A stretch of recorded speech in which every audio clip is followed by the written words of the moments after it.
కార్పొరేటర్ల study tour చర్చకు ఎండకాడు పడిపోయింది. దీంతో విశాఖ కార్పొరేటర్లకు చుక్కెదురైందనే చెప్పాలి. ఎప్పటిలాగానే ప్రజాధనంతో విహారయాత్ర చేసే ఛాన్స్ మిస్ అవ్వడం ప్రజలకు మేలు చేసిందని హర్షం వ్యక్తమవుతోంది.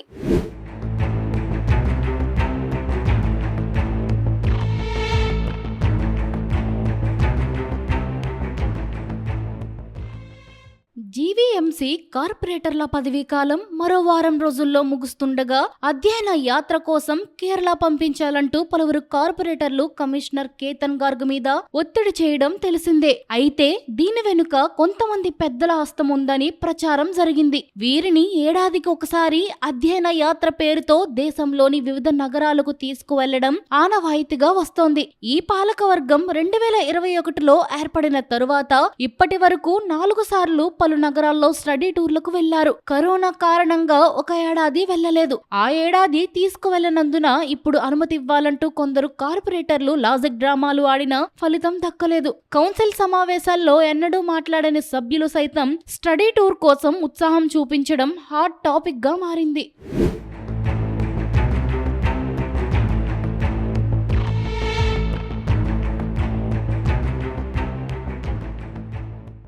గత కొద్ది రోజులుగా టూర్ కోసం మేయర్ పీలా శ్రీనివాసరావు, కమిషనర్ కేతన్ గార్గ్ల మీద కార్పొరేటర్లు తీవ్రంగా ఒత్తిడి తెచ్చారు. నగరంలో కీలకంగా వ్యవహరిస్తున్న కొందరు ఎమ్మెల్యేలను కలిసి కమిషనర్ కి చెప్పించారు. కానీ ఈ నెల 17తో పాలకవర్గం పదవీ కాలం ముగుస్తున్నందున ఇప్పుడు అధ్యయన యాత్రకు ప్రజాధనం మంజూరు చేస్తే తనపై విమర్శలు వచ్చే అవకాశం ఉందని సదరు ప్రజాప్రతినిధులకు కమిషనర్ చెప్పినట్టు తెలిసింది. అయినప్పటికీ కనీసం 4 రోజుల యాత్రకైనా అనుమతించాలని కార్పొరేటర్లు కోరడం కొసమెరుపు.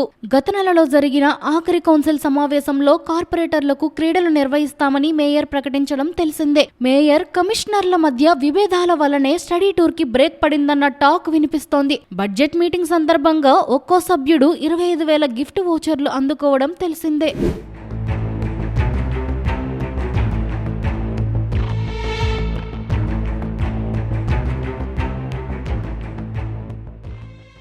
ఈ స్టడీ టూర్ డిమాండ్ వెనుక కౌన్సిల్లో కొందరు పెద్దలు ఉన్నారని అధికారులు అంటున్నారు. గతంలో అధ్యయన యాత్రకు వెళ్లినప్పుడల్లా కార్పొరేటర్లందరికీ ఖర్చుల నిమిత్తం జీవీఎంసీలో పలు విభాగాలు, కాంట్రాక్టర్ల నుంచి సభ్యులు డబ్బులు వసూలు చేయడం బహిరంగ రహస్యమే. ఇప్పుడు కూడా అదే పెద్దలు తమ వ్యక్తిగత స్వార్థం కోసం తమ మాట వినే కార్పొరేటర్లను అధ్యయన యాత్రకు అనుమతివ్వాలంటూ కమిషనర్ మీదకి ఎగదోస్తున్నారని ఆరోపణలు ఉన్నాయి. సాధారణంగా కార్పొరేటర్ల స్టడీ టూర్ అంటే 3 కోట్ల వరకు ఖర్చవుతుంది. స్టడీ టూర్ లేకపోవడంతో అధికారులు, కాంట్రాక్టర్లు పండగ చేసుకుంటున్నారనే చెప్పాలి. గత స్టడీ టూర్లన్నీ వీరికి విహార యాత్రలుగానే జరిగాయని విమర్శలున్నాయి. వీరి అధ్యయనం తర్వాత చెప్పుకోదగ్గ ప్రాజెక్టులు ఏవీ చేపట్టలేదని ప్రజలు ఆగ్రహంతో ఉన్నారు.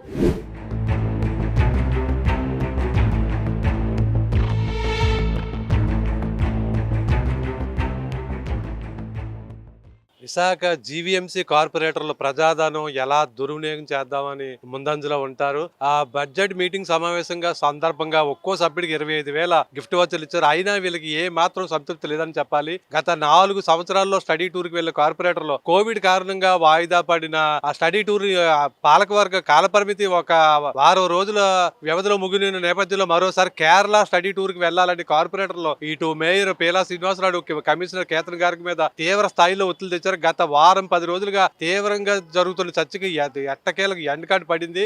కమిషనర్ కేతన్ గారు ఎంత మంది ప్రజాప్రతినిధులు చెప్పినా సరే ఈ పాలకవర్గం క్లైమాక్స్ నేపథ్యంలో వీళ్ళకి స్టడీ టూర్ నిధులు మంజూరు చేస్తే తనకు చెడ్డ పేరు వస్తుందని కరాఖండిగా చెప్పేశారు. దీంతో కార్పొరేటర్లు స్టడీ టూర్ లేకుండానే 17వ తారీఖున పదవీ విరమణ చేస్తున్నారు. కౌన్సిల్ సమావేశంలో ప్రజా సమస్యలో ఏనాడు గట్టిగా నిలదీయలేని మాట్లాడని సభ్యులు కూడా స్టడీ టూర్ అనేసరికి మాత్రం అందరూ అత్యుత్సాహం చూపించారని చెప్పాలి. ఎట్టకేలకు ప్రజాధనం వృధా అవ్వకుండా ఆరికట్టిన కమిషనర్ పట్ల సర్వత్రా హర్షం వ్యక్తమవుతుంది. వీడియో జర్నలిస్ట్ సూర్యతో శ్రీనివాస్, VB7 టీవీ, విశాఖపట్నం.